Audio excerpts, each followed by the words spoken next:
Alors guys, aujourd'hui nous avons du nouveau sur le dossier Brantwaite, également du nouveau sur le cas Zirkzee et enfin sur notre pouvoir d'achat jusqu'à la fin de ce mois.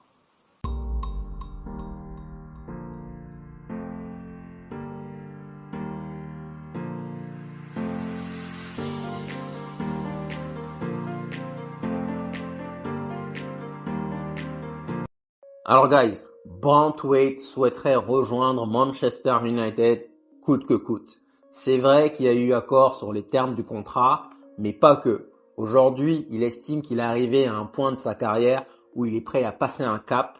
Il veut être un peu plus sur les projecteurs et il veut rejoindre un grand club. Et ce grand club, c'est Manchester United. Il veut rejoindre Manchester United coûte que coûte. De son côté, Manchester United en a fait sa priorité. Maintenant, le seul petit hic, le seul petit bémol, bien sûr, vous le connaissez, Everton. Everton vont-ils, oui ou non, accepter une offre de moins de 80 millions pour leur pépite, sachant que leur joueur veut partir? Petite parenthèse, Everton vient de vendre Lewis Dublin à Aston Villa. Lewis Dublin, c'est un genou de l'académie, un joueur inconnu, sincèrement, j'ai jamais entendu parler de lui.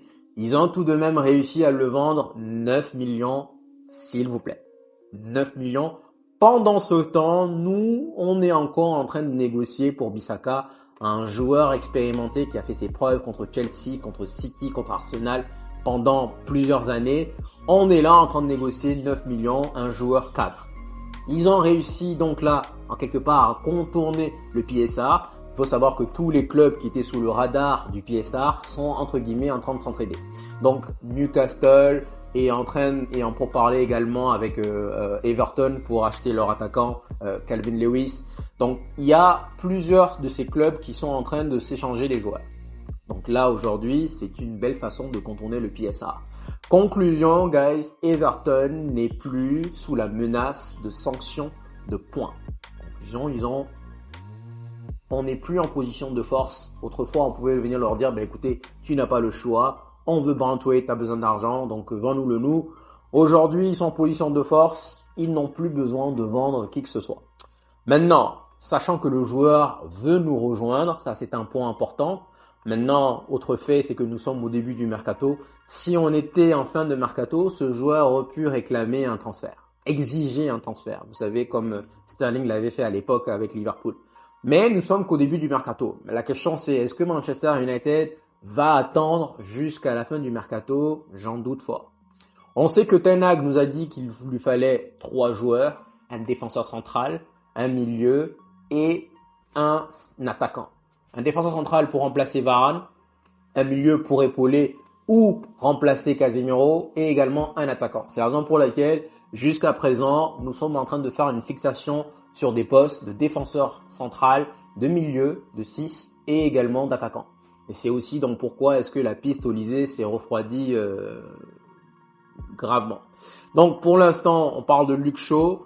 Luke Shaw, latéral gauche, ce n'est pas une priorité. Donc ni ailier ni latéral ne sont des priorités. Ce que nous voulons, c'est d'aller chercher donc un défenseur central, un 6 et un attaquant avant le début de la pré-saison. Donc ça, ce sont nos priorités et on verra par la suite après. Est-ce qu'on aura suffisamment d'argent, suffisamment de temps pour aller peut-être chercher un nouvel ailier et un latéral gauche. C'est la raison pour laquelle pour l'instant, Luke Shaw, j'espère qu'il va revenir fit pour Manchester parce que pour l'instant, à moins qu'il se blesse gravement, Manchester United n'est pas dirigé vers un latéral gauche. Donc guys, de vous à moi, j'espère vraiment que Brantwaite va venir. Non pas parce que c'est ma priorité à moi, mais parce que c'est la priorité d'Ineos et également celle de Ten Hag. Vous savez, je l'ai déjà dit, comment ça va se passer. Ineos, Ten Hag d'abord va venir nous dire à Ineos de quoi il a besoin. Il va parler donc des postes qu'il a besoin. Ineos va aller lui soumissionner 3 candidats sur chaque poste et Ten Hag va faire un choix. Donc visiblement, le choix numéro 1 de Ten Hag sur ce poste de défenseur central, c'est Jarrad Brantwaite. Donc j'espère qu'il va arriver parce que j'ai pas envie derrière qu'on vienne nous dire derrière qu'il n'a pas eu son premier choix, qu'il a eu son deuxième, son troisième, son quatrième, son cinquième choix, tout comme les précédents managers nous l'ont fait comprendre. Donc j'espère vraiment qu'il va venir, ce n'est pas ma priorité, mais encore une fois, j'ai oublié de le mentionner dans la précédente vidéo, Brantwaite, il a joué avec Van Nistelrooy. Et il a expliqué d'ailleurs à quel point Van Nistelrooy l'avait aidé. Van Nistelrooy était un fantastique coach. Donc ça, c'est une petite parenthèse. Donc il a joué cette année-là avec Van Nistelrooy et il a joué à droite. Donc guys, possible que Van Nistelrooy revienne, possible que l'union se refasse. Moi, je dis un grand oui, pourquoi pas. Mais donc pendant ce laps de temps, il a joué à droite et on sait tous que clairement, si c'est notre priorité, il ne va pas venir, même si c'est un gaucher, venir remplacer Martinez. C'est que clairement, on voit le duo Martinez-Branthwaite. Alors regarde, franchement, moi j'espère qu'il va arriver, et notamment également pour le capital confiance. Vous voyez, quand on sait qu'on est capable d'aller chercher notre priorité, sincèrement, ça fait toujours plaisir. Derrière, on va engendrer de la confiance et on va se dire que voilà, on en est capable. Donc franchement, moi je vous ai dit, c'est pas ma priorité, mais bon, qui suis-je en réalité? Personne. Mais sincèrement, si c'est la priorité d'Ineos, et si le joueur veut venir, j'espère que ça va se faire. J'espère qu'on va réussir à se mettre d'accord avec Everton. Je vous ai dit la dernière fois que Manchester United comptait faire une nouvelle proposition. Cette proposition n'a pas encore été envoyée. On parlait de 42 millions plus 8 millions de bonus. Elle n'a pas encore été soumissionnée à Everton.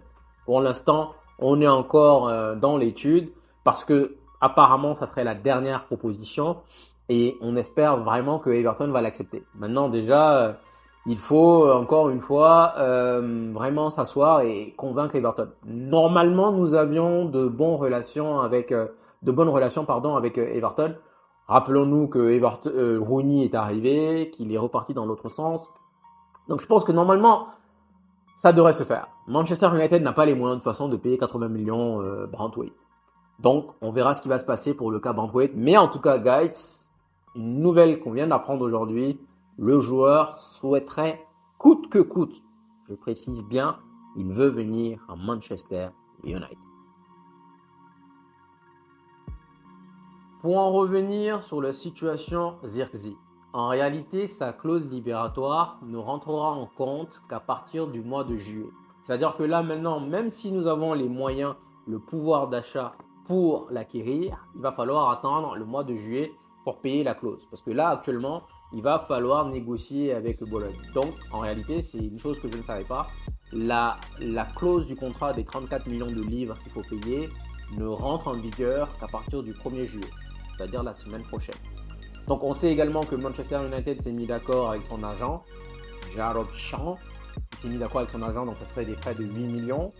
Petite parenthèse, hier, apparemment, il y a une rumeur qui est sortie qui disait qu'il voulait, il mettait l'accent, la priorité sur l'AC Milan. Il voudrait plus rester en Italie et rejoindre le Milan. Cette nouvelle venait apparemment de Fabrizio Romano. Elle est complètement bidon. Fabrizio Romano n'a jamais dit ça. Aujourd'hui, moi-même, je peux me lever, je peux mettre « Here we go ». Fabrizio Romano a dit ça. Et puis voilà. Donc, c'est une fake news apparemment. Donc apparemment, on en saura un peu plus tout à l'heure, mais apparemment c'était une fake news.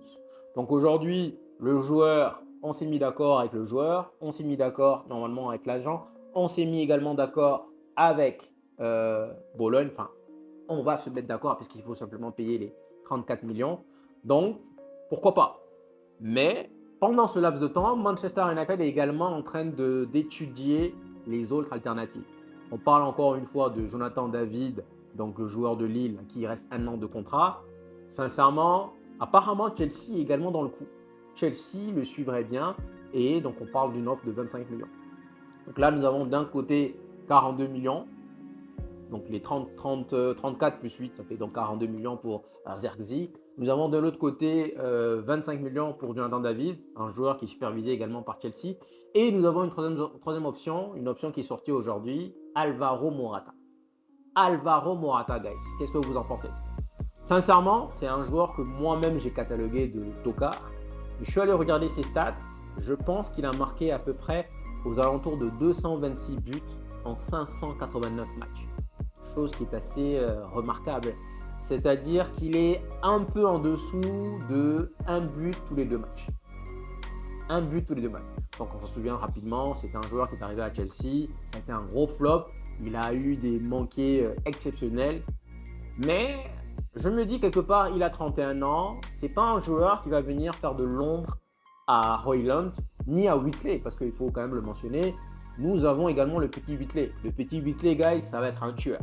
Ça va être un tueur. condition bien sûr que Ten Hag lui fasse un peu confiance et que Ten Hag lui donne beaucoup de temps de jeu.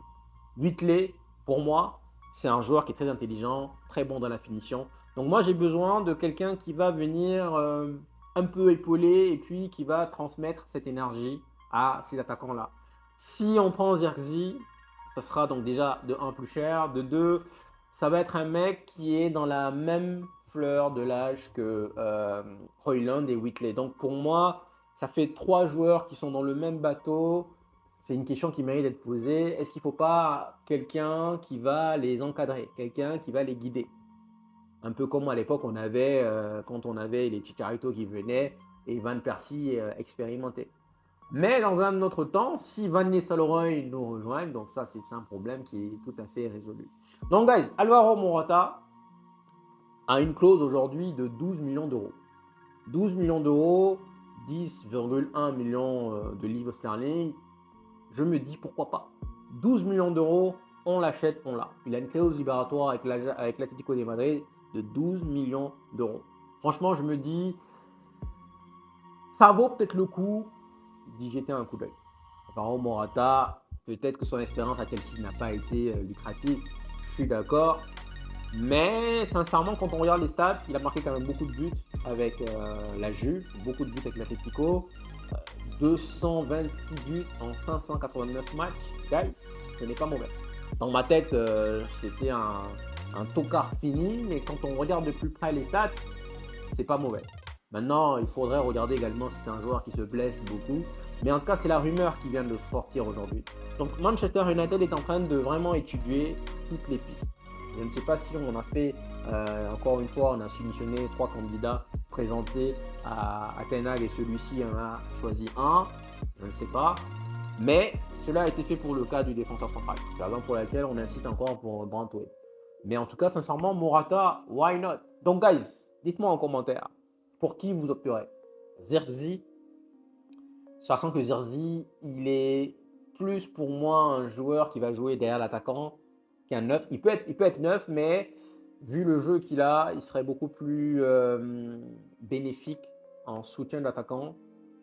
Donc là, à ce poste, il y a déjà Bruno. Donc ça, c'est une question qui mérite d'être posée. Zirkzee, nous avons également l'agent, parce qu'aujourd'hui, même s'il a accepté de diminuer ses frais, divisé par 2, 8 millions de commissions, si on le paye cette année, qu'est-ce qui nous prouve que dans 2 ans, il ne va pas vouloir le refoulguer quelque part? Ça, moi, ça me freine énormément. Donc ça, c'est le cas Zirkzee. Nous avons le cas Jonathan David. Personnellement, lui, c'est le joueur que, honnêtement, je vous dirais, je connais vraiment, je sais qu'il est canadien. Je sais que beaucoup en parlent, beaucoup disent du bien de lui, mais sincèrement, il faudrait que j'aille le voir de plus près. Et nous avons Morata. Morata, qu'on a tous dit que c'était un tocard, qui finalement, 10 millions, c'est pas beaucoup. Pour moi, on peut faire la transaction. Donc, guys, pour qui vous opterez-vous? Dites-moi cela en commentaire. Pour en revenir sur le PSA, il semblerait que nous ayons encore 30 millions de manœuvres pour cet exercice comptable. Rappelons rapidement qu'un exercice comptable commence le 1er juillet de chaque année et finit le 30 juin de l'année d'après. Donc pour cet exercice comptable, il nous reste encore 30 millions. Cela signifie qu'on peut aller chercher un joueur en réalité avant le 30 juin finalement pour 30 millions. Ou alors on peut reproduire ce que nous avons fait par le passé avec les cas Sancho, Pogba, Maguire et ainsi de suite. Vraiment diviser les commissions. C'est-à-dire que si jamais nous avons un joueur comme Brantwaite là actuellement, Everton réclame 80 millions. Dans le cas où nous voulons vraiment le joueur et que finalement nous sommes prêts à céder et aller chercher le joueur à 80 millions, nous pourrions encore une fois donc diviser cela en plusieurs tranches. C'est-à-dire que nous allons payer comme d'habitude, nous allons payer par exemple sur 5 ans 16 millions cette année, 16 millions l'année prochaine, 16 millions l'année d'après et ainsi de suite. Donc ça c'est une manœuvre que l'on peut faire. Maintenant la question c'est est-ce que Ineos et Manchester United souhaitent vraiment le faire? Parce qu'en faisant ça, mine de rien, c'est encore une fois refaire les mêmes erreurs que l'année dernière. C'est la même chose que dans la vie. Vous avez parfois des gens qui vont arriver, qui ont plusieurs paiements. Parfois, ils vont prendre la télé, ils vont prendre la PS5 en plusieurs fois. Mais n'oublions pas que ce sont des paiements qui vont se reproduire, donc qui auront forcément une incidence sur le mois prochain ou sur l'année prochaine. Donc là, si on dit qu'on va chercher par exemple le Brantwaite à 80 millions et qu'on décide de le faire en 5 fois, on va donc payer 16 millions cette année. On peut se le permettre de le payer maintenant 16 millions. On va payer encore 16 millions le prochain exercice. Donc déjà là, ils vont prendre 16 et 16. On va prendre encore 16 l'année d'après et ainsi de suite. Mais du coup, cela va vraiment avoir une influence négative sur nos prochaines manœuvres. Parce que dans le cas où on veut acheter des joueurs, derrière, on aura toujours ce cumul de retard qui va s'accentuer encore une fois. On l'a vu plusieurs fois, le cas Pogba, le cas Sancho, on a mis combien d'années pour pouvoir les payer. Donc Manchester United peut encore avoir 30 millions, là actuellement avant la fin de l'exercice. Dans le cas où une offre alléchante se propose, ils peuvent payer un joueur 30 millions là actuellement, sans aucun problème. Mais pour moi, il faudrait vraiment bien maximiser ces 30 millions-là, parce qu'on n'a pas encore envie d'aller avoir des dettes qui vont se cumuler au fur et à mesure. Donc, est-ce qu'il y a un joueur qui vaut 30 millions? Est-ce qu'il y a un joueur qui mérite d'être divisé, de couper la tranche plusieurs fois? Franchement, je ne sais pas. Mais en tout cas, donc, nous avons 30 millions de manœuvres. Et enfin, sur l'actualité, apparemment Manchester United suivrait également Amadou Onana.